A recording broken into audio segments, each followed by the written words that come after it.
Hello champions, कैसे हैं सब लोग। आई होप सब बढ़िया होंगे, स्वस्थ होंगे। तो आपका नोटिफिकेशन डेफिनेटली आउट हो चुका है। आपके फॉर्म्स है एयरफोर्स के या यू कैन से अग्निवीर के है वो फिल होना स्टार्ट हो चुके हैं। और कल से आपकी जो कॉलिंग की जो बॉम्बार्डमेंट थी वो डेफिनेटली हमारे जितने भी हेल्पलाइन नंबर्स वगैरह है उनको सबको चौक कर दिया। तो उसी वजह से आज हम यहाँ पे आपको कंप्लीट डिटेल इंफॉर्मेशन लेके आए हैं कि यहाँ पे आपको फॉर्म कैसे सबमिट करना है।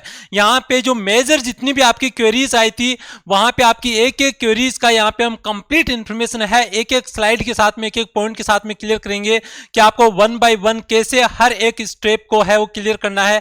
ये वीडियो लगभग आपका 20 से 25 मिनट का होने वाला है, लेकिन यहाँ पे आपको एक एक कंप्लीट इंफॉर्मेशन है वो सारी मिलेगी जिससे कि आप यहाँ पे 1% भी है वो कंफ्यूजन नहीं रहे। यहाँ पे बहुत सारी जो जनरल क्वेरीज आ रही है जिसके अंदर आप एक्स ग्रुप है वो कैसे सिलेक्ट करें, वाई ग्रुप कैसे सिलेक्ट करें, एग्जाम सेंटर्स को है वो कैसे सबमिट करें, यहाँ पे डॉक्यूमेंट्स को कैसे अपलोड करें, हमारी जो फोटो है उसके ऊपर जैसे जो स्लेट लगी हुई है उस पर क्या लिखें, कैसे लिखें, हमारी फोटो कितनी पुरानी होनी चाहिए, कितनी नहीं होनी चाहिए, उसकी जो मतलब कि साइज है वो कितनी होनी चाहिए, पेरेंट्स में माता की साइन होनी चाहिए, पिता की साइन होनी चाहिए, फादर अगर अवेलेबल नहीं है तो क्या मदर के सिग्नेचर है वो वैलिड होंगे नहीं होंगे।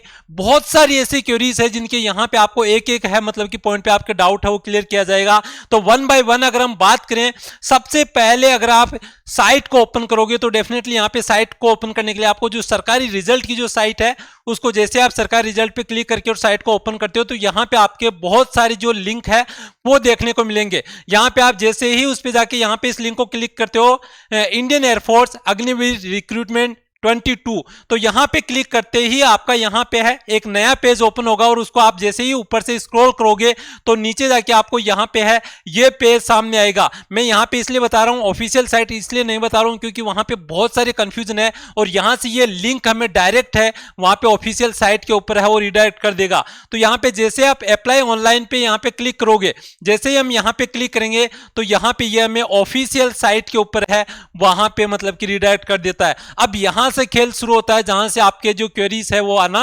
शुरू हुई है। सबसे पहले जो मोस्ट ऑफ द स्टूडेंट्स है वो यहां पे पहली बार रजिस्टर कर रहे हैं तो यहां पे न्यू यूजर पे हम है यहां पे, तो डेफिनेटली हमारे पास कोई यूजर नेम पासवर्ड नहीं है। तो सबसे पहले हमें यहां पे न्यू यूजर पे है क्लिक करना है, रजिस्टर करना है। जैसे ही न्यू यूजर पे हम क्लिक करेंगे यहां पे हमारे सामने इस हिसाब से एक मतलब कि पोर्टल ओपन होगा जहां पे हमें कंप्लीट इंफॉर्मेशन अपनी यहां पे सबमिट करनी है और यहां पे जो इंफॉर्मेशन देनी है वो यहां पे क्लियरली मेंशन कर रखा है। कैंडिडेट का जो नेम है वो यहाँ पे जो 10th का हमारा पासिंग सर्टिफिकेट है उसके अकॉर्डिंग देना है। पेरेंट्स का जो नेम है यहाँ पे वो भी हमारा जो 10th का सर्टिफिकेट है उसके हिसाब से देना है। ईमेल आईडी है most important point, email ID हमें अपनी वो रखनी है जो हमारी परमानेंट ईमेल आईडी हो, क्योंकि यहाँ पे फ्यूचर में जितना भी जो कन्वर्सेशन होगा वो सारा इस ईमेल आईडी पे होगा, इसलिए इसको मतलब कि अपने को सहेज के रखना है। अपने ईमेल आईडी के यूजर नेम पासवर्ड है उनको सहेज के रखना है क्योंकि फ्यूचर कन्वर्सेशन में ये ईमेल आईडी है आपको मोस्ट इंपोर्टेंट रोल प्ले करेगी। यहाँ पे नेशनलिटी आपको सिलेक्ट करनी है और उसके साथ साथ यहाँ पे आपको जेंडर सिलेक्ट करना है। जेंडर सिलेक्ट करने के बाद में आपको अपने मोबाइल नंबर है वो डालना है और मोबाइल नंबर डालने के बाद में जैसे ही आप यहाँ पे जनरेट ओटीपी पे क्लिक करोगे तो यहाँ पे 2 ओटीपी जनरेट होंगे। एक आपकी ईमेल आईडी पे ओटीपी जाएगा, एक आपके मतलब कि मोबाइल नंबर पे ओटीपी जाएगा। दोनों को यहाँ पे ईमेल आईडी का जो ओटीपी है उसको आपको यहाँ पे सबमिट करना है और यहाँ पे जो मोबाइल पे ओटीपी आ रहा है वो आपको यहाँ पे सबमिट करना है। दोनों के ओटीपी आएंगे तभी यहाँ पे आपका मतलब कि रजिस्ट्रेशन कंप्लीट होगा, क्योंकि ये वेरिफिकेशन है कि ये ईमेल आईडी और मोबाइल नंबर है वो आपके ही है। यहाँ पे जैसे आप ये सबमिट करने के बाद में यहाँ पे ये जो मतलब कि फॉन्ट साइज इनको कंप्लीट करोगे और यहाँ पे साइन अप करोगे। जैसे ही साइन अप करोगे तो ये हमने एक फॉर्मेट यहाँ पे यूज किया कि किस हिसाब से आपको डिटेल हो सबमिट करनी है, जिसमें आपको कैंडिडेट का नाम डाल दिया, पेरेंट्स का नाम डाल दिया, ईमेल आईडी डाल दी। यहाँ पे जो नेशनलिटी हमने इंडियन सेलेक्ट कर ली, मेल कैंडिडेट है तो मेल डेफिनेटली, क्योंकि फीमेल्स के लिए एयरफोर्स में है, अब की बार इसमें अलाउ नहीं किया है। और उसके बाद में हमने अपने मोबाइल नंबर डाल दिए और जैसे हमने जनरेट ओटीपी किया तो हमारे दोनों पे मेल आईडी और मोबाइल पे ओटीपी आया और ये डिटेल डाल के हमने जैसे ही साइन अप किया तो यहाँ से डेफिनेटली मतलब कि रजिस्ट्रेशन हुआ। रजिस्ट्रेशन होने के बाद में यहाँ पे हमारे पास ईमेल आईडी पे एक यूजर नेम पासवर्ड है वो जनरेट होके जाता है। जैसे हम यहाँ पे, क्योंकि मोस्ट इंपोर्टेंट पॉइंट है यहाँ पे बहुत सारे बच्चे कंफ्यूज होते हैं, हमारी ईमेल आईडी पे जो यूजर नेम पासवर्ड है वो जनरेट होके गए। उन यूजर नेम पासवर्ड को जैसे हमने यहाँ पे डाला और ये जो पॉइंट्स है उनको यहाँ पे मतलब कि हमने अपडेट किया, अपडेट करके जैसे हमने साइन इन पे क्लिक करते हैं, साइन इन पे क्लिक करते हैं तो हमें यहाँ पे न्यू पासवर्ड क्रिएट करने के लिए मस्ट है। यहाँ पे जैसे आप सबमिट करते हो न्यू पासवर्ड के लिए पूछेगा आपको, है ना। तो यहाँ पे आपको नए पासवर्ड है जो रेंडमली आप कोई भी पासवर्ड है वो यूज कर सकते हो, लेकिन वो पासवर्ड आपको याद रखना है या आप लिख के रख लेना कहीं पे। तो आप नया पासवर्ड है जो डिफॉल्ट पासवर्ड आपकी ईमेल आईडी पे है उनको पहली बार डालोगे और जैसे लॉगिन होगा तो नए पासवर्ड के लिए पूछेगा जो रेंडमली आप कोई भी पासवर्ड है अपना डाल सकते हो। यहाँ पे भी आपकी बहुत सारी क्वेरी थी और यहाँ पे जैसे आप नया पासवर्ड डाल के और सबमिट करते हो तो ये आपका पासवर्ड है फ्यूचर लॉगिन के लिए। आपकी ईमेल आईडी आपका यूजर नेम होगा और ये पासवर्ड डालोगे, ये पासवर्ड आपको फ्यूचर में लॉगिन करने के लिए यूज आएगा, है ना। सबमिट करते हैं, सबमिट करने के बाद में यहाँ पे क्या होगा, सबमिट किया जैसे हमने यहाँ डिटेल डाल के और सबमिट करने के बाद में यहाँ पे हमारा ओपन होता है और फिर हाँ जैसे ही सबमिट करते हैं तो फिर से पोर्टल है वो यहाँ पे आपको दोबारा लॉगिन करने के लिए पूछता है और वहां पे आपको जो आपने नया यूजर पासवर्ड डाला है वो और आपकी ईमेल आईडी डाल के आपको लॉगिन करना है। जैसे ही आप यहाँ पे लॉगिन करते हो, साइन इन पे क्लिक करते हो तो यहाँ पे आपका एक पेज ओपन होता है जिसमें यहाँ पे ये मल्टीपल स्टेप्स है जिनको हम 1 बाय 1 है वो कंप्लीट करेंगे। इस प्रोसेस में हम किसी हिसाब से आगे जाएंगे। जैसे हम इंस्ट्रक्शंस पे क्लिक करते हैं, है ना, इंस्ट्रक्शंस पे क्लिक करने के बाद में यहाँ पे आपके सामने कंप्लीट जो इन्फॉर्मेशन है वो ओपन होती है और यहाँ पे आपको कंफर्मेशन देनी पड़ती है कि मैंने ये सारे इंस्ट्रक्शंस है वो रीड कर लिए हैं। और जैसे आप यहाँ पे कंफर्मेशन देते हो कंटिन्यू टू रजिस्ट्रेशन स्टेप्स पे यहाँ पे आपको ये ओपन हो जाता है और यहाँ पे सबमिट आपको क्लिक करना पड़ता है। जैसे यहाँ पे आप क्लिक करते हो तो यहाँ पे एप्लीकेशन फॉर्म है उसके ऊपर हमें नेक्स्ट लेवल पे हाउ क्लिक करना है, फिल एप्लीकेशन फॉर्म।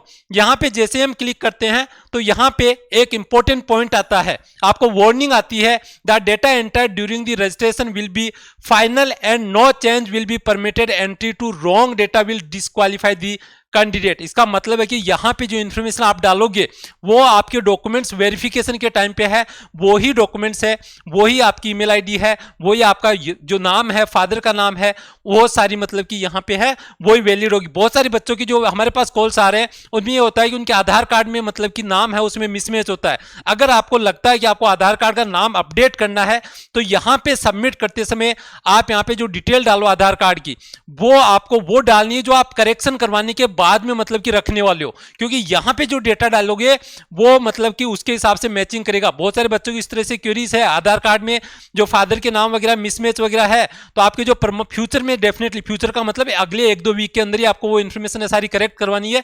लेकिन वो इन्फॉर्मेशन आप जो फ्यूचर में अपने आधार कार्ड के अंदर करेक्ट करवाओगे वो इन्फॉर्मेशन है वो आपको यहाँ पे है वो डालनी है। और यहाँ पे डाल के आप यहाँ पे जैसे ही इस कंडीशन को एक्सेप्ट करते हो, एक्सेप्ट टू डिस्क्लेमर जैसे ही सबमिट करते हो और यहाँ पे आपको पर्सनल इंफॉर्मेशन के लिए यहाँ पे पेज ओपन हो जाता है। यहाँ पे आप देखोगे personal information, qualification detail, additional details, communication details और फोटो और सिग्नेचर, हर एक के अंदर आपके सैकड़ों क्वेरीज है जिनको हम 1 बाय 1 है वो क्लियर करेंगे। पर्सनल डिटेल्स के अंदर वही आपकी जो 10th का जो सर्टिफिकेट है उसके हिसाब से आपको अपना नाम डालना है। उसके बाद में आपके जो पेरेंट्स है, आपका फादर का नाम है वो भी 10th सर्टिफिकेट के हिसाब से आपको डालना है। अब यहाँ पे है वो आपको यहाँ पे 10th की मार्कशीट के लिए चूज फाइल है वो करके आपको 10th की मार्कशीट है वो यहाँ पे आपको सर्टिफिकेट है 10th का वो अपलोड करना है। उसके बाद में आपको अपनी ईमेल आईडी है वो यहाँ पे डालनी है। सारे फ्यूचर कम्युनिकेशन इसी ईमेल आईडी से होंगे, जो आपने रजिस्टर किया है वो ईमेल आईडी आपको यहाँ पे डालनी है। और nationality mostly definitely most of the है वो इंडियंस है, नेपालीज है वो भी मतलब नेपालीज है वो भी यहाँ पे अप्लाई कर सकते हैं, लेकिन आपको इंडियन सेलेक्ट करना है। और आपको अपने मोबाइल नंबर है वो यहाँ पे +91 हमारा कंट्री कोड है ना, क्योंकि यहाँ पे कंट्री कोड के लिए भी +91 है और नेपाल का कंट्री कोड भी आपको शो करेगा। तो +91 सेलेक्ट करके आपको अपने मोबाइल नंबर है वो यहाँ पे सबमिट करने हैं। और उसके बाद में डेफिनेटली आप सिविलियन हो तो आपको सिविलियन क्लिक करना है। अनमेरिड ऑब्वियसली मैरिड पर्सन है वो अलाउ नहीं है तो आप ऑब्वियसली अनमेरिड है वो ऑप्शन यहाँ पे सेलेक्ट करोगे। डेट ऑफ बर्थ है, डेट ऑफ बर्थ के अंदर भी आपको अपनी डेट ऑफ बर्थ, जैसे ही आप यहाँ पे इस बटन पे क्लिक करोगे डेट ऑफ बर्थ का ऑप्शन हो जाएगा। और यहाँ पे बहुत सारी बच्चों की जो क्वेरीज आती है उनके अंदर जो 30 जून 2005 के बाद वाला बच्चा है या 30 जून का बच्चा है, 30/2005 वाला, वो बच्चे कॉल कर रहे हैं कि सर मैं 1 दिन ही पीछे हूं। आप 1 दिन पीछे हो या आप मतलब कि 1 महीना हो, लेकिन आपका 29 जून 2005 से बाद वाले बच्चे हैं वो इसमें एलिजिबल नहीं है। आपकी डेट है वो 2000 मतलब कि 5 जून 29 जून 2005 से पहले की होनी चाहिए। तो यहाँ पे आप डिटेल सबमिट करके सेव एंड कंटिन्यू पे क्लिक करते हो। जैसे आप यहाँ पे कंटिन्यू पे क्लिक करते हो, हम यहाँ पे क्वालिफिकेशन डिटेल्स है यहाँ पे आ जाते हैं और यहाँ से आपकी क्वेरीज है वो और ज्यादा बढ़ती है। यहाँ पे आपके 3 ऑप्शंस आते हैं। 3 ऑप्शंस कौन कौन से आते हैं? पहला ऑप्शन आता है आपका 10+2, यानी कि हम जो 12th पास करके जो स्टूडेंट्स है उन वो स्टूडेंट्स है वहां पे आप 10+2 वाला ऑप्शन क्लिक करना है। बहुत सारे भी स्टूडेंट्स है वो डिप्लोमा है, डिप्लोमादारी है, तो वो वहां पे डिप्लोमा सेलेक्ट करना है। और बहुत सारे स्टूडेंट्स है वो वोकेशनल कोर्स वाले हैं तो उनको ये सिलेक्ट करना है। 1 बाय 1 हम इनको देखेंगे कैसे। जैसे आपको जो जनरली जो हमारे सारे स्टूडेंट्स है वो 10+2 वाले हैं, तो आप इसको जैसे ही सिलेक्ट करोगे एंड सेव एंड कंटिन्यू पे क्लिक करोगे तो यहाँ पे सेव एंड कंटिन्यू पे क्लिक करते ही यहाँ पे आपका ये चीज आती है। अब यहां से क्या हो रहा है, यहां पे आपके सबसे ज्यादा कंफ्यूजन कहां पे आ रहे हैं? Have you been declared pass in the 10+2 intermediate equivalent exam with minimum 50% aggregate percentage by the concern education board, है ना। तो यहां पे ये पूछ रहा है कि आपने 12th पास आउट किया है या नहीं। तो हमें डेफिनेटली यहां पे 12th पास आउट किया हमने, और कम से कम हमारी एग्रीगेट मतलब कि ओवरऑल परसेंटेज है वो 50 होनी चाहिए, और इंग्लिश में भी हमारी मिनिमम वो 50% होनी चाहिए। तो यहां पे हमने यस क्लिक किया। यहां क्वालिफिकेशन से रिलेटेड भी जो जनरली क्वेरीज आती है ये 50% पूछता है, 50 मार्क्स नहीं पूछता है। क्योंकि बाकी जैसे हमें क्वेरीज आई, एक बच्चा बोल रहा सर मेरे 80 जो ओवरऑल टोटल मार्क्स है वो 80 है, तो क्या मुझे 50 नंबर लाने पड़ेंगे? नहीं, आपको 50% मतलब 80 मार्क्स है तो आपको 50% का मतलब आपके मिनिमम है वो 40 मार्क्स होने चाहिए। जैसे आप यस पे क्लिक करके यहाँ पे सेव एंड कंटिन्यू पे क्लिक करते हो तो यहाँ पे उसके बाद में जो दूसरा वाला ऑप्शन है ये उन स्टूडेंट्स के लिए है जो मतलब कि 3 इयर्स वाला सिलेक्ट करते हैं, या मतलब कि 3 इयर्स वाला सिलेक्ट करके और उसके बाद में ये क्लिक करते हो, और उसके साथ ही आप नेक्स्ट ऑप्शन है वो 2 इयर्स वाला। तो ये अलग अलग मैंने यहाँ पे आपको स्लाइड शो की कि कैसे आप जो 12th पास ना होकर और डिप्लोमादारी है उनको कैसे सिलेक्ट करना है। उसके बाद में जब आप यहाँ पे जो पहला वाला ऑप्शन हमने सिलेक्ट किया था, क्योंकि हम 12th पास आउट स्टूडेंट्स है, तो 12th वाला ऑप्शन क्लिक करने के बाद में हमारे पास इंफॉर्मेशन है वो ऐसे ओपन होती है ना। तो यहाँ पे सबसे पहले क्लियर होता है कि हमने 10+2 है वो पास आउट की है, और यहाँ पे ये कंफर्मेशन हम यहाँ पे देते हैं कि हमारी ओवरऑल परसेंटेज है वो 50% है। उसके बाद में यहाँ पे आता है have you been declared as pass in the physics math subject. यहां पे आपकी क्वेरीज की बॉम्बार्डमेंट है ना, क्योंकि यहां पे जो टेक्निकल वाले बच्चे हैं, या यहां पे ध्यान से सुना, जो बच्चे एक्स ग्रुप वाले बच्चे हैं उनको यहां पे यस सेलेक्ट करना है। यहां पे जब क्वेरीज आ रही है have you been declared as pass in the physics math subject, इसका मतलब अगर हम यहां पे यस सेलेक्ट कर रहे हैं तो हम यहां पे कंसिडर कर रहे हैं अपने आप को कि हम जो एक्स ग्रुप कैटेगरी है उसके अंदर जा रहा हूं, तो हमें यहां पे क्या करना है, यस सेलेक्ट करना है। जो वाई ग्रुप वाले बच्चे हैं या जो वाई ग्रुप के अंदर फिल करना चाहते हैं, सिर्फ वाई ग्रुप के अंदर फिल करना चाहते हैं, तो उनको यहां पे नो सेलेक्ट करना है। लेकिन जो एक्स एंड वाई दोनों में फिल करना चाहते हैं उनको भी यहां पे क्या करना है, यहां पे यस सेलेक्ट करना है ना। तो दोनों ऑप्शन क्लियर है कि जो एक्स ग्रुप में जाएगा वो यस क्लिक करेगा, एक्स ग्रुप या एक्स एंड वाई दोनों में जाना चाहिए वो यस क्लिक करेगा, और जो वाई ग्रुप में जाना चाहता है या जो आर्ट्स वाले स्टूडेंट्स एयरफोर्स में जाना चाह रहे हैं वो यहां पे नो सेलेक्ट करेगा। जैसे यहां पे यस सेलेक्ट करेगा तो मतलब कि यहां पे जो मल्टीपल ऑप्शंस है इसमें सबसे पहले यहां पे जो सिलेक्ट अप्लाइंग ग्रुप कैटेगरी ये ऑप्शन है, यहां पे सबसे ज्यादा आपकी क्वेरीज थी, और यहां पे क्या है इस हिसाब से ऑप्शन जनरेट होते हैं, है ना। 2 ऑप्शन है, science subject, both science and other than science subject. इसका मतलब क्या है, साइंस सब्जेक्ट का मतलब है कि आप सिर्फ एक्स ग्रुप की तैयारी कर रहे हो, आप सिर्फ एक्स ग्रुप की जो कैटेगरी है उसकी एग्जाम देना चाहते हो। हमें जैसे पिछली वीडियो में आपको बताया था कि आपकी यहां पे मतलब कि जो सिर्फ एक्स ग्रुप की जो सिलेक्ट करेंगे या यहाँ पे सिर्फ साइंस सब्जेक्ट सिलेक्ट करेंगे तो आप सिर्फ एक्स ग्रुप के लिए दे रहे हो, लेकिन जो एक्स ग्रुप वाले स्टूडेंट है वो वाई ग्रुप के लिए भी एलिजिबल है। तो अगर आप एक्स एंड वाई की अगर सिलेक्ट करते हो तो आपको ये सिलेक्ट करना है, both science and other than science subject. यहां पे आपको एग्जाम को लेके कंफ्यूजन है कि यहां पे एक्स एंड वाई में सिलेक्ट करता हूं तो मेरी एग्जाम कैसे होगी। यहां पे जिस एग्जाम हॉल में आप बैठे रहोगे वहीं पे आपकी अगर आप एक्स और वाई दोनों सिलेक्ट करते हो तो यहां पे आपकी एग्जाम सेम सिटिंग पे सेम सिस्टम पे वहीं पे होगी, और आपका एग्जाम टाइम है इन बच्चों का है वो 85 मिनट्स हो जाएगा, 85 मिनट्स हो जाएगा, जिसमें आपका इंग्लिश का जो टाइम है वो कॉमन कंसिडर होगा, और बाकी मतलब कि आपका लगभग 25 मिनट्स है वो इंक्रीज हो जाएगा। और यहाँ पे अगर आप साइंस सब्जेक्ट सिलेक्ट करते हो तो आपका यहाँ पे 60 मिनट्स है वो टाइम यहाँ पे आपको मिलेगा। तो यहाँ पे पॉइंट क्लियर है कि साइंस सब्जेक्ट सिर्फ एक्स लेना है साइंस, और both science and other than science जो एक्स और वाई की दोनों की एग्जाम देना चाहते हैं। उसके बाद में नेक्स्ट क्वेरीज है एंटर एग्रीगेट ग्रोस परसेंटेज। इसका मतलब है कि हमें टोटल जितनी परसेंटेज है वो हमें फिल करनी है कि आपके 55% है, 60% है, 70% है। मोस्ट इंपॉर्टेंट पॉइंट यहां पे क्लियर क्या किया है, अगर आपके 59.99% है तो आपको 59% फिल करनी है। यहां पे आपको 60, आप सोचो कि 59.99 है तो मैं 60 कर दूं, नहीं। और ये चीज वहां पे आपको उसमें भी है 49.99% अगर किसी बच्चे के है ओवरऑल तो वो एलिजिबल नहीं है। उसका 50% या 50% से मतलब 50.11 या 50% से ऊपर जितनी भी हो वो होनी चाहिए। तो ये पॉइंट क्लियर है कि आपका जो ये वाला नंबर है इसको आपको चूज करना है, आपको राउंड फिगर के अंदर यहां पे सबमिट नहीं करना है। उसके बाद में upload original scan copy of the 10+2 marksheet. यहां पे आपकी जो क्वेरीज है ना, जो जस्ट अभी 12th पास आउट किए हो, वो काबिले तारीफ है और वो जायज भी है। यहां पे क्या हो रहा है कि बहुत सारे बच्चों ने अभी रिसेंटली एग्जाम दी है और एग्जाम देने के बाद में रिजल्ट भी आ चुके हैं, लेकिन समस्या कहां आ रही है, समस्या यह आ रही है कि उनके पास में 12th की ओरिजिनल मार्कशीट नहीं आई है। और यहां पे बच्चे पूछ रहे हैं कि सर हम क्या करें, यहां पे किस हिसाब से यहां पे फॉर्म को सबमिट करें, क्योंकि यहां पे ओरिजिनल मार्कशीट है वो मांग रहे हैं।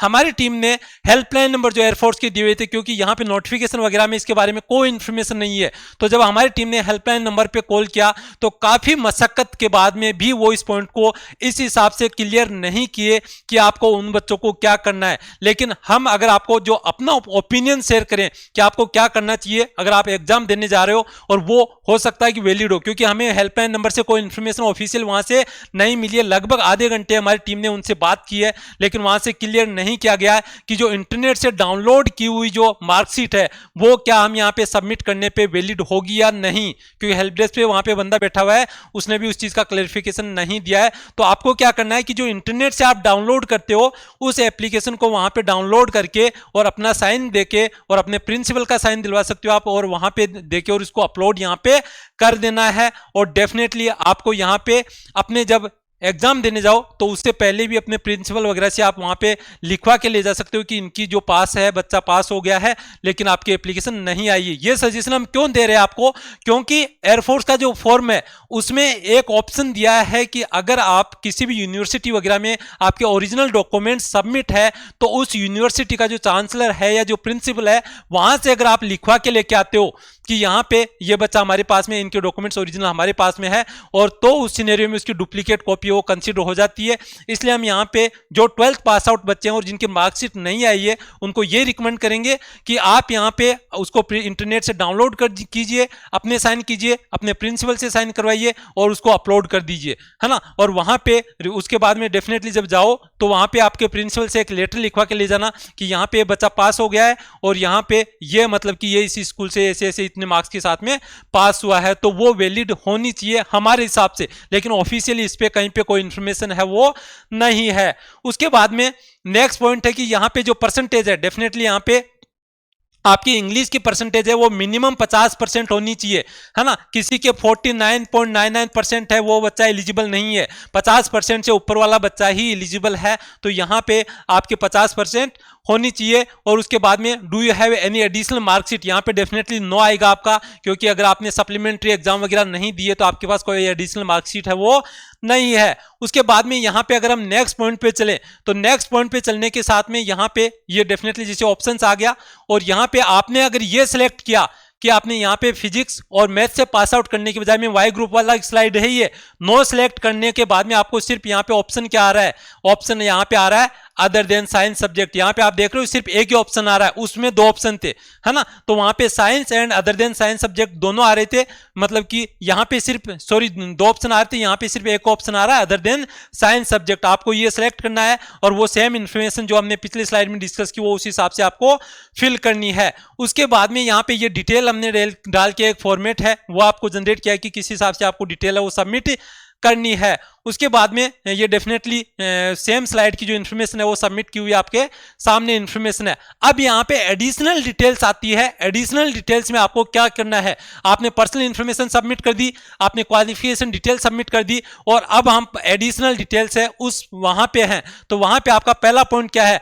Are you a certificate holder candidate in the NCC corps है ना, एनसीसी, तो आप एनसीसी हो, अगर आपके पास एनसीसी का सर्टिफिकेट है तो यहाँ पे आप यस कर सकते हो, यहाँ पे आप यस कर सकते हो, वरना आप नो कर सकते हो। Generally most of the students है वो नो ही सिलेक्ट करते हैं क्योंकि एनसीसी का सर्टिफिकेट उनके पास नहीं होता है। नेक्स्ट पॉइंट है, are you son of the serving retired air force personnel, तो आपके फादर वगैरह एयरफोर्स में है तो डेफिनेटली आप यस कर सकते हो, वरना नो कर सकते हो। नेक्स्ट पॉइंट है, have you been discharge from Indian army air force, तो डेफिनेटली यहाँ पे है आपका नो ही आएगा। और उसके बाद में enter any of the clarify visible permanent mark on your body, हमारी बॉडी पे जो विजिबल जैसे आंख वगैरह पे या कहीं पे फोरहेड वगैरह पे हाथ पे जो मोल है या कोई भी मार्क ऐसा हो जो फिजिकली विजिबल हो, मतलब कि अच्छे से विजिबल हो, वो मार्क यहाँ पे आपको मेंशन करना है। और यहाँ पे कैंडिडेट की हाइट आपको मेंशन करनी है, मिनिमम हाइट आपकी 152.5 सेंटीमीटर होनी चाहिए। और उसके बाद में आपकी वेस्ट की साइज है वो मेंशन करनी है और शू की साइज है वो मेंशन करनी है। सेव एंड कंटिन्यू पे क्लिक करने के बाद में यहाँ पे आपका ये हमने फॉर्मेट है उसके हिसाब से अपनी जो इन्फॉर्मेशन है वो डाल के यहाँ पे किस हिसाब से वो यहाँ पे सबमिट करके सेव एंड कंटिन्यू पे क्लिक किया है।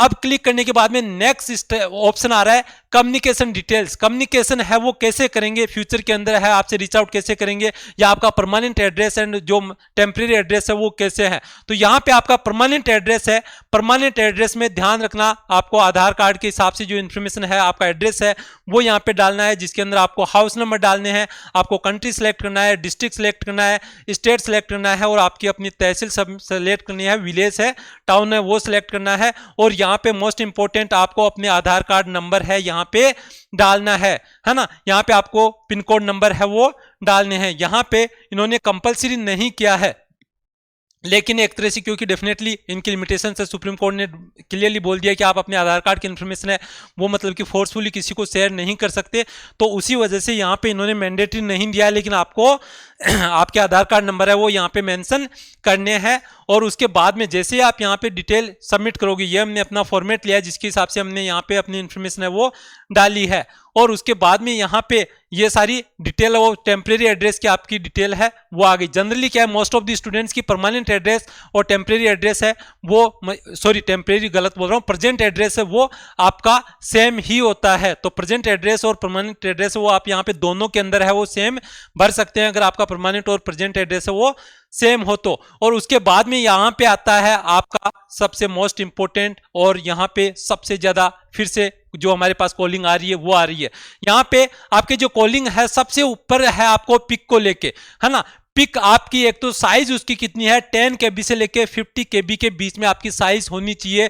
और उसके बाद में जो आपके डाउट्स है कि सर फोटो कैसे क्लिक करें, है ना, तो बहुत सारे बच्चे क्या कारस्तानी कर रहे हैं या क्या दिमाग लगा रहे हैं कि अपनी फोटो लगाई हुई है उसके ऊपर मतलब कि जो डेट है वो कंप्यूटराइज करके और उसके ऊपर डाल दिया। नहीं, अगर ऐसा कर रहे हो आपका फॉर्म रिजेक्ट हो जाएगा। आपको क्या करना है, आपके फॉर्म में क्लियरली लिखा हुआ है कि आपको ब्लैक स्लेट लेके खड़ा होना है और उसके ऊपर व्हाइट चौक से वो लिखा हुआ होना चाहिए। और आप बहुत सारे बच्चे बोल रहे सर मेरे विलेज के पास में स्टूडियो उसके पास में नहीं है, आपके स्टूडियो के पास में हो या नहीं हो, लेकिन ये आपका पिक है वैसे ही होना चाहिए, वरना आपका फॉर्म है वो रिजेक्ट हो जाएगा। Most of the government exams के अंदर इसी पैटर्न के ऊपर है आपकी फॉर्म है वो सबमिट करवाया जाता है, इसलिए आपके स्टूडियो में भी होगा। आपको यहाँ पे ब्लैक जो स्लेट है वो लेके खड़े होना है और उसके ऊपर आपको डेट है वो डालनी है। यहाँ पे आपको क्या डालना है, अपना नाम लिखना है और कैपिटल लेटर्स के लिखना है। और यहाँ पे जो फोटो क्लिक करवा रहे हो, जैसे आज फोटो क्लिक करवा रहे हो तो आज यहाँ पे 25 जून होगी तो 25 जून 2022 है वो आपको यहाँ पे लिखना है और यहाँ पे आपको लेके और उसके बाद में क्लिक करवाना है। बहुत सारे बच्चे अपनी डेट ऑफ बर्थ वगैरह के बारे में पूछ रहे हैं कि सर डेट ऑफ बर्थ यहाँ पे डाले कि नहीं डाले, यहाँ पे मेंशन नहीं किया है कि आपको डेट ऑफ, आपको प्रेजेंट डे की जो फोटो क्लिक करे हो वो डेट डालनी है और आपका नाम जो आप वहां पे डॉक्यूमेंट्स में सबमिट किए हो वो नाम यहाँ पे आपको सबमिट करके आपको फोटो क्लिक करवानी है।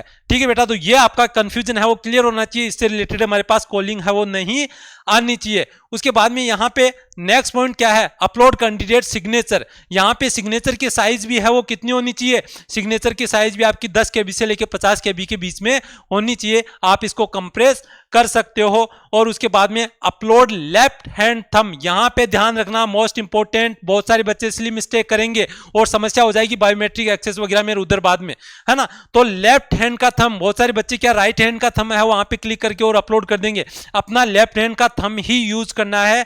तो लेफ्ट हैंड का थंब यहाँ पे आपको अपलोड करना है। उसके बाद में यहाँ पे जैसे ही आप क्लिक करोगे ये आपका पैटर्न के हिसाब से, इस हिसाब से आपका डॉक्यूमेंट जैसे चूज फाइल पे क्लिक करके आप अपलोड करोगे, इस हिसाब से आपको फाइल अपलोडेड दिखा देगी। और यहाँ पे अपलोड करने के बाद में यहाँ पे आप डिटेल है उसको डिस्क्लेमर है उसमें डाल देते हो कि मेरी जो इन्फॉर्मेशन दी है मैंने वो सारी इन्फॉर्मेशन है वो करेक्ट है।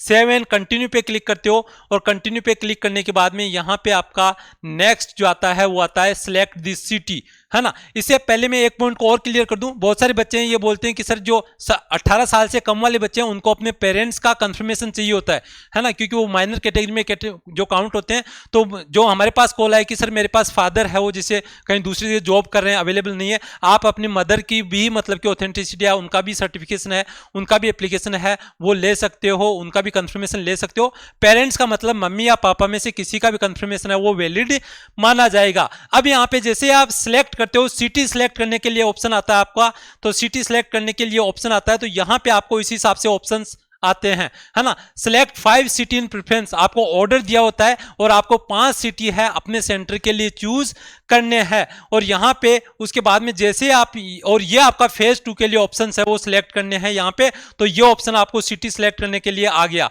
अब यहाँ पे क्या करना है, ये हमने पैटर्न दिया है कि जस्ट फॉर एग्जांपल मैंने ये 5 सेंटर है वो चूज किए, जयपुर, दिल्ली, एनसीआर, कानपुर, कटक एंड ग्वालियर। अब यहाँ पे डेफिनेटली ऑब्वियसली आप अपने नियर बाय सेंटर से वही भरेंगे जिससे कि एग्जाम से पहले दिन है वो रस नहीं हो और आपको मतलब कि ज्यादा परेशानी नहीं आनी पड़े। बाय चांस अगर आपका ऑर्डर, क्योंकि ये ऑर्डर आपका मैटर रखता है, सबसे ऊपर वाला है वो सबसे ज्यादा प्रेफरेंस में माना जाएगा। बाय चांस अगर आपका ऑर्डर में मान लो कि जयपुर मेरे पास सबसे नियर बाय है, जयपुर की जगह हमारा दिल्ली एनसीआर है वो आ गया, तो मैं यहाँ से अप डाउन करके मेरे जो सेंटर है उसको फर्स्ट प्रायोरिटी वाले सेंटर को सबसे ऊपर ले आऊंगा। और वैसे ही मेरा जो फेज 2 के सेंटर है उनमें भी मैं यहाँ पे मतलब कि करेक्ट कर दूंगा। और उसके बाद में यहाँ पे अपडेट सिटी से जो प्रेफरेंस है वो सबमिट करने के बाद में यहाँ पे आता है आपका लास्ट ऑप्शन, क्योंकि यहाँ पे आपको कंफर्मेशन आ रहा है। आप बहुत सारे बच्चे बोलते हैं कि सर मेरा फॉर्म सबमिट हुआ कि नहीं हुआ, यहाँ पे आपको डिटेल मिलती आ रही है, आपका इंस्ट्रक्शन रीड ग्रीन गया, आपने फिल एप्लीकेशन फॉर्म है 100% कंप्लीटेड, सिलेक्ट आपने सिटी किया 100% कंप्लीटेड। अब आता है आपका मैक पेमेंट का ऑप्शन, है ना। और मैक पेमेंट का ऑप्शन के साथ ही यहाँ पे क्या होता है, आप जैसे ही यहाँ पे आते हो तो यहाँ पे आप कंफर्मेशन देते हो, क्योंकि यहाँ पे मैक पेमेंट पे क्लिक करते हैं आपने जितनी भी इंफॉर्मेशन है सबमिट की है वो यहाँ पे आपके सामने आ जाएगी कि ये इंफॉर्मेशन है दी है। यहाँ पे फाइनल रिव्यू देना आपको, और 2-4% केसेस में ऐसा होता है कि मिस्टेक होने के चांसेस रहता है, तो यहाँ पे आपको फाइनल गाइड देना है, कंप्लीट इंफॉर्मेशन को रीड करना है कि जो मेरे इंफॉर्मेशन दी है वो वहां पे करेक्ट सबमिट हुई है, ये रिव्यू करके आपको यहाँ पे आप कंफर्मेशन देते हो और यहाँ पे आप कंटिन्यू करते हो। जैसे ही आप कंटिन्यू पे क्लिक करते हो तो यहाँ पे आपको पेमेंट के लिए यहाँ पे रीडायरेक्ट करता है। यहाँ पे इनके क्लियर इंस्ट्रक्शंस है ना, यहाँ पे ऑप्शंस क्लियर शो करते हैं कि सबसे ज्यादा जो यहाँ पे कुछ बच्चों जिसे पेमेंट अटक जाते हैं, है ना, तो उन्होंने जो परसेंटेज शो की है कि नेट बैंकिंग है उससे सबसे ज्यादा मतलब कि इजीली पेमेंट हो जाता है, उसमें मतलब कि अटकने का या कहीं भी हैंग होने का चांसेस है वो नहीं आता है। उसके बाद में आप क्रेडिट कार्ड और डेबिट कार्ड, बहुत सारे बच्चों के पास डेबिट कार्ड है वो सबसे ज्यादा होते होंगे, और डेबिट कार्ड में बहुत सारे बच्चे परेशान होते हैं क्योंकि उनका अगर ऑनलाइन ट्रांजैक्शन के लिए डेबिट कार्ड है, अगर यहाँ पे डेबिट कार्ड का मतलब एटीएम कार्ड अगर ऑनलाइन ट्रांजैक्शन के लिए अलाउ नहीं करता है तो वो पेमेंट नहीं लेता है। तो आपको इंश्योर करना है कि आपका डेबिट कार्ड है या एटीएम कार्ड है उसे आप ऑनलाइन ट्रांजैक्शन से वो कर सकते हो, आप अपना एटीएम यूज कर सकते हो, और वो भी नहीं है तो आप अपना मतलब यूपीआई कार्ड जिसमें फोन पे, गूगल पे, पेटीएम वगैरह आप यूज कर सकते हो, और ये क्लिक करके आप यहां से पेमेंट कर सकते हो। ये इंफॉर्मेशन है वो सारी सबमिट करनी है। जैसे ही यहाँ पे सबमिट करोगे यहाँ पे ग्रीन बटन आएगा और उसके बाद में आपको, क्योंकि बच्चा बोलता है सर मेरा फॉर्म सबमिट हुआ कि नहीं हुआ, यहाँ पे आपको रिव्यू करना है। रिव्यू करने के बाद में अपने जो फॉर्म है उसका प्रिंट आउट ले लेना है कि मैंने ये फॉर्म सबमिट कर दिया है। आप जहां पे भी साइबर कैफे में जाओ वहां से अपना प्रिंट आउट है वो ले लेना है। तो इस हिसाब से आपको कंप्लीट जो आपको इंफॉर्मेशन है वो यहाँ पे सबमिट है वो करनी है। आई होप जितने भी डाउट्स है वो सारे आपके क्लियर हो गए होंगे। जिस हिसाब से आप कॉल कर रहे थे उस हिसाब से हमने जितने भी डाउट्स है, हमें लगा कि इस तरह के डाउट्स है वो सारी इंफॉर्मेशन है वो यहाँ पे शेयर कर दिया। अब यहाँ पे अगर मैं बात करूं हमारी करंट ऑनगोइंग प्रिपरेशन की कि अभी 30 दिन बचे हैं, सर प्रिपरेशन कैसे करें। बहुत सारे बच्चों के कॉल्स है कि सर 30 दिन के अंदर कुछ ऐसा जादू कीजिए कि मैं प्रिपरेशन वो कर लूं। डेफिनेटली बेटा आई होप अगर आप यहाँ पे अगर आप यहाँ पे 15 घंटे पर डे अगर पढ़ने का जज्बा रखते हो, हमारी टीम ने 2 दिन पहले ही यहाँ पे परसों मतलब कि यू कैन से 22 जून को यहाँ पे कोर्स लॉन्च किया है अग्निपथ के नाम से। और अग्निपथ के अंदर यहाँ पे ये हमारी क्लासेस की जो टाइमिंग है वो कंप्लीट टाइमिंग है, वो यहाँ पे आपको शो कर रही है, जिसके अंदर आपकी एक्स ग्रुप या टेक्निकल ग्रुप के लिए लगभग 9.5 घंटे की क्लासेस है और वाई ग्रुप वाले के लिए लगभग आपकी 9 घंटे की क्लासेस है। तो यहाँ पे कंप्लीट जो शेड्यूल है वो आपके सामने है। और अगर मैं बात करूं यहाँ पे आपकी बैच की, तो यहाँ पे हमारी अग्निपथ बैच है जो हमारी माय राइजिंग इंडिया एप्लीकेशन है, जिसपे कि आपका भीष्म बैच है, उसका जो नेक्स्ट पार्ट है वो अग्निपथ बैच के अंदर यहाँ पे लॉन्च हो चुका है, जिसके अंदर आपको ये फीचर्स मिल रहे हैं। और उसके साथ साथ अगर मैं नोट्स बैच की बात करूं, जिसके अंदर आप मॉक टेस्ट दे सकते हो, यहाँ पे लगभग आपके 3000 से ज्यादा मॉक टेस्ट है वो हमने अपलोड कर रखे हैं। तो वो अगर आपको सिर्फ मॉक टेस्ट देने हैं, अपनी जो स्पीड है उसको बूस्ट करना है, तो यहाँ पे आप 20 में प्लान बी या you can say Agnipath batch है वो इनरोल कर सकते हो। यहाँ पे ये सारे फीचर्स है वो मिलते हैं। अगर आपको कोई भी डाउट हो तो यहाँ पे आप क्या कर सकते हो कि यहाँ पे आप अपने हेल्पलाइन नंबर पे कॉल करके और हमसे रीच आउट कर सकते हो। आई होप आपकी सारी डाउट्स है वो हमने क्लियर किए, और कुछ भी डाउट हो तो आप हमारे हेल्पलाइन नंबर पे कॉल कर सकते हो। जय हिंद, जय भारत।